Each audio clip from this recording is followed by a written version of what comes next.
Good morning, this is Laurie. Today's thought of the day is a little bit heavy, so I'm wanting to pick my words kind of carefully. It has to do with, we all have stuff in our backgrounds that stand in the way of our progress. And sometimes it's a good thing to explore those things and acknowledge them so that it's possible to move on. Now, with me, one of the things that I've been realizing in the last few days is that, you have people in your life who saw you. I think everybody has at least one of those people who saw them. I would consider those people mentors.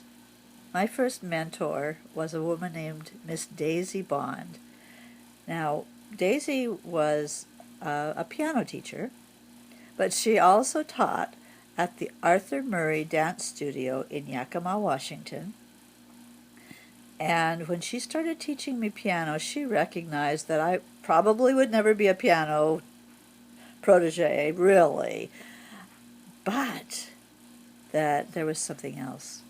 She recognized that I have rhythm and love to move. And so she got permission from my parents to teach me dance, which was actually quite an amazing accomplishment because my parents were both raised in the Baptist church where you don't dance, but they said yes, and she introduced me to a part of myself that maybe I would never have explored or recognized otherwise. And, I felt, I would say really for the first time in my life, I felt really seen, really recognized. And I cherish her memory as my very first mentor. But what I really want to talk about here is something a little different. At the time that I was born and raised, the Methodist Church taught its ministers to, when you leave a parish, you leave it. You don't stay in contact with the people. And there are valid reasons for that for the ministers. But what I got, and I think it was unintentional, but I got it really deep, was that when you leave a place, you leave it. So when we left White Swan, Washington, I left Miss Daisy Bond behind, and I lost contact with her. I've tried to look her up recently. She was not really old, but old enough that, by now she'd probably be either a very old woman or dead. And I've tried looking her up and not found her.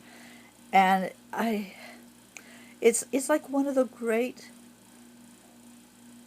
unresolved pains of my life that I was never able as an adult to go back and really thank her for everything that she did to me, for me. And, we all have those things in our lives. And this is just a little video to say, how important it is to, A, acknowledge the people who have put us on the road that we're on today, and B, if there's grieving to do it. I've decided that I'm going to allow myself to grieve, like really for the first time, for the loss of that great friendship. And in grieving, I am honoring her.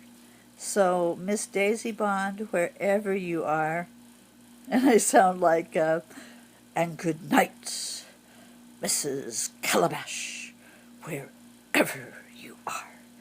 That's kind of how I feel with this. It's like, good night, Miss Daisy Bond, wherever you are. And I want you to know that I love you. You might find that there's some people in your life that you need to go back and thank, even if, because of circumstances, you weren't able to do so when you needed to or wanted to. It's never too late. Do it.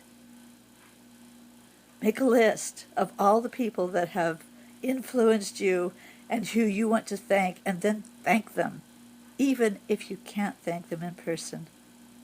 That's my thought for the day. Love you.